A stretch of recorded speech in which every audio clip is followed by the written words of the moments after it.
The snow had been falling since noon, and by 4 o'clock it lay thick and undisturbed on the steps of the Rideau Center. Gerald Whitmore did not notice the snow. He had not noticed much of anything since September.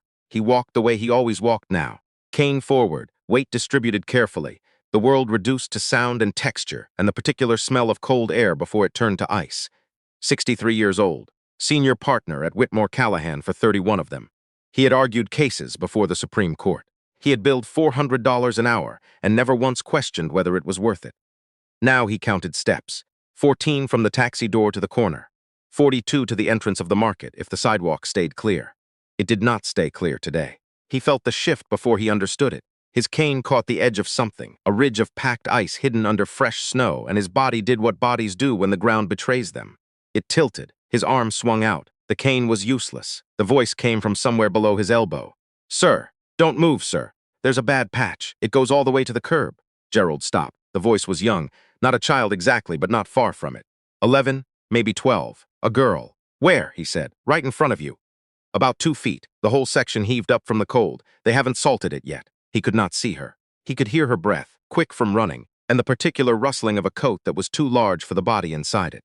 "Can you get around it?" he asked. "Yeah, I can walk you around. Here." A hand took his left arm. Small fingers, but deliberate. She didn't grab. She placed her hand like someone who had thought about it first.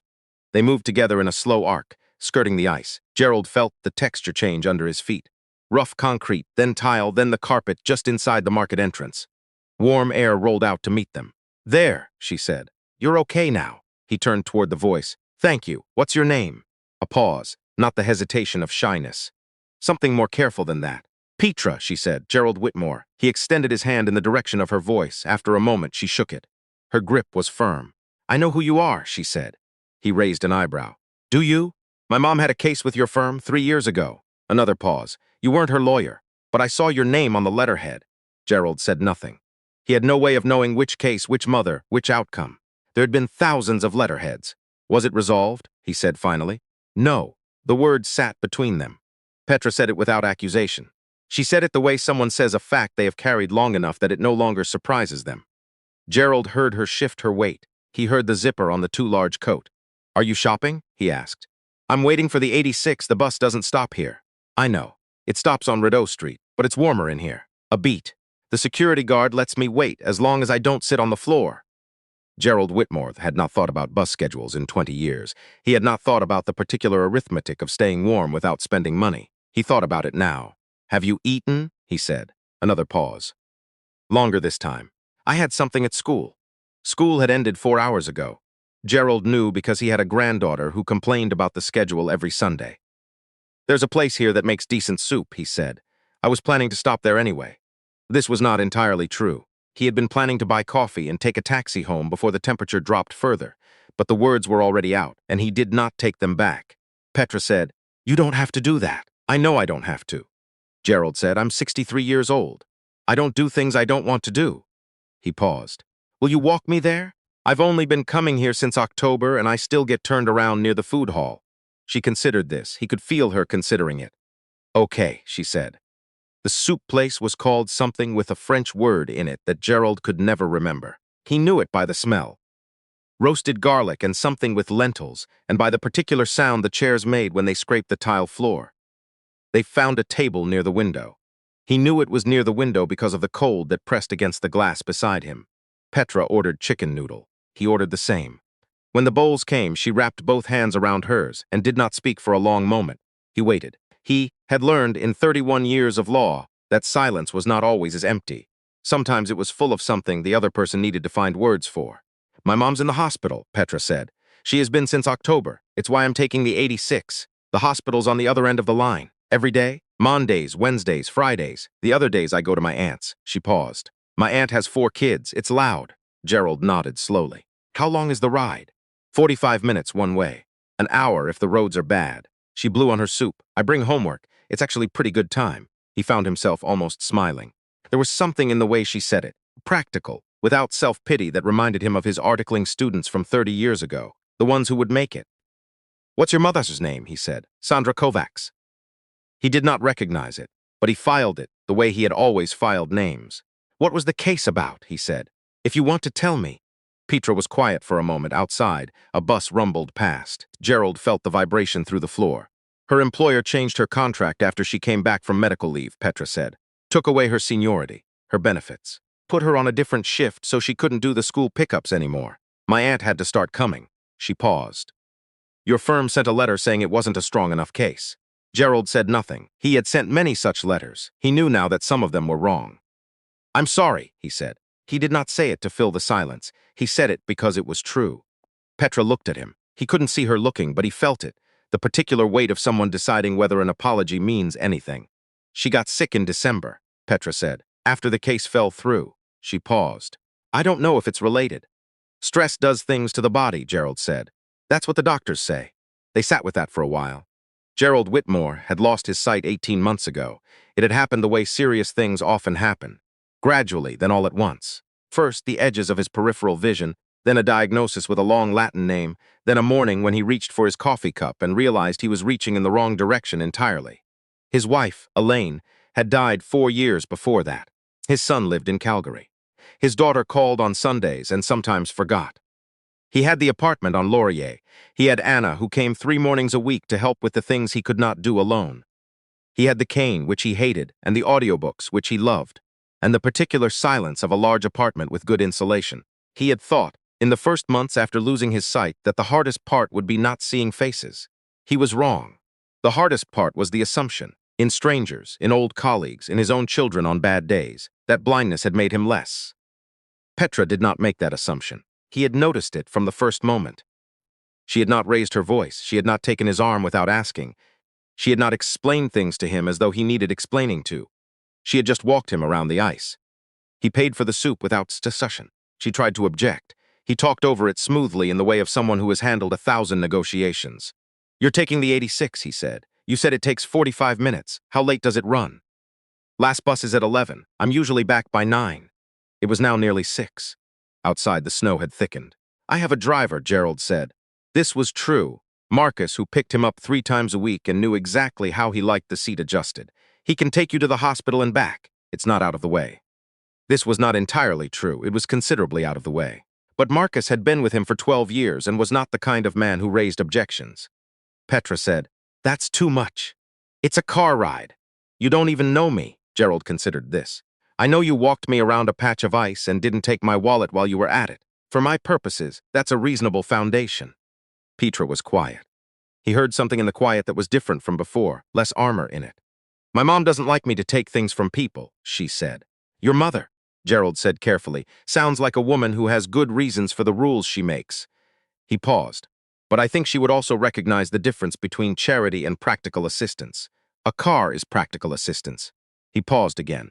And if she has objections, I'll answer for them directly. You can tell her Gerald Whitmore's name. She already knows the letterhead. Petra made a sound that might have been the beginning of a laugh. Okay, she said. Marcus said nothing about the change in plans. He simply confirmed the hospital address and adjusted the route. Gerald sat in the front. He always sat in the front since losing his sight. The back made him feel like luggage. And Petra sat behind him, and for a while they were all quiet in the way of people who have just eaten and are moving through cold darkness toward something difficult. What does she like? Gerald said. Your mother. What do you mean? When you visit, what do you bring her? What do you talk about? Petra thought about it. She likes to hear about school, not what I got on tests. She doesn't care about that. She likes the stories. Like, one time a kid in my class got his locker stuck and the janitor had to take the whole door off and everyone in the hallway just watched. She thought that was hilarious. A pause. She likes stories where someone looks a little ridiculous. She says it's proof nobody's as serious as they think they are. Gerald nodded. She sounds right. She usually is. The quiet that followed was a different kind. Softer. She's been really tired lately. Sometimes I get there and she's asleep by 7:30. I just sit with her for a while and then come back. That's not nothing, Gerald said. I know. Petra stopped. She started again. I just wish I had something more useful to bring than just stories about stuck lockers. Gerald was quiet for a moment. I had a client once, he said. Long time ago. Heart surgery. Long recovery. I went to see him in the hospital 3 times, and every time I went I brought files, case updates, documents he needed to sign. Very efficient, very professional. He paused. On the 4th visit I forgot my briefcase in the car. I didn't realize until I was already in his room, and I thought, I'll just go back and get it. But before I could say anything, he started telling me about a dream he'd had the night before. Just a long, wandering story about a canoe and his brother and some lake in Muskoka. I sat down. I listened. He paused. He said afterward that it was the best visit I'd ever made. Petra said nothing, but the silence had a different weight. The useful thing, Gerald said, is usually just the person, not what they carry in.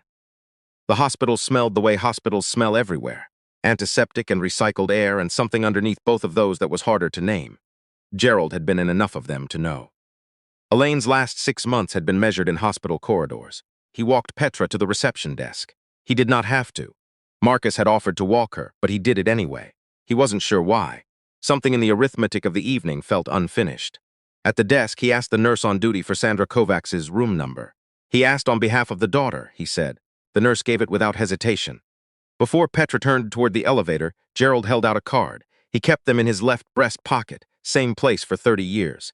His assistant had printed them in a slightly larger font after October so he could find the right side to hold forward. My direct line, he said. Not the firm's main number. Mine. He paused. When your mother is well enough to discuss the case again, if she wants to, I'd like to take another look at it. Petra did not move. You said it wasn't strong enough, she said. Not angry. Just precise. Someone at my firm said that, Gerald said. I didn't review it. I should have. He paused. I can't promise an outcome. I never do. But I can promise she'll have a proper review from someone who's been doing this for 31 years and no longer has any particular interest in taking the easy files. He held the card steady. He heard Petra take it. Okay, she said. Her voice was smaller than it had been, but not in a bad way, in the way of something that has been held tight for a long time and just started to ease. Go see your mother, he said. Tell her about the locker story. He heard her turn. He heard her footsteps on the tile, quick but not running, moving in the direction of the elevators. Marcus touched his elbow, the signal they had worked out in 12 years together. Gerald turned, and they walked back toward the entrance, and the automatic doors opened and the cold air came through, and Gerald Whitmore stood in it for a moment before going out. He was thinking about Sandra Kovacs, about the letter his firm had sent, about all the letters like it, the ones that closed a door and moved on to the next file, never imagining the particular weight of that closure on the other end. He was thinking about Petra's voice when she said, no, not angry, not performing, just carrying the fact. He was thinking oddly about the ice on the sidewalk, about the way she had said, don't move, sir, before she had said anything else. Not be careful. Not watch out. Don't move, because sometimes the most useful thing you can do for someone is buy them half a second to think. Sandra Kovacs was transferred to outpatient care in late February. Gerald knew because Petra called, not texted, called, in the deliberate way of someone who had decided this was important enough for a real conversation, to say that her mother was home and would like to speak with him when she felt ready. Gerald said that was fine. He said there was no hurry. Sandra called 3 weeks later, on a Tuesday afternoon. Her voice was careful at first, the voice of someone who had been disappointed by careful people before. Gerald did not try to dismantle that caution. He just answered her questions. He told her what he thought they could argue. He told her what he thought they could not argue. He told her the truth about the timeline, which was long, and the truth about the outcome, which was uncertain. She said, my daughter says you bought her soup. Gerald said, she walked me around a patch of ice. Sandra said, she told me that too. A pause. She said you didn't act helpless about it, that you just asked for what you needed and let her help. Gerald said he wasn't sure what to say to that. It meant something to her, Sandra said. She doesn't trust people easily. She hasn't, since everything happened. A pause. I'm telling you because I think you should know what you did. Gerald said, I ordered soup. You talked to her like she was a person, Sandra said. Some days that's rarer than it should be. He did not have an answer for that. He thought about Elaine, who had said similar things over the years, that Gerald's best quality was the one he most often took for granted, which was that he paid attention. Not to the useful information, not to the strategic points, but to the person in front of him. He had been paying less attention since October, since the cane, since the apartment got too quiet.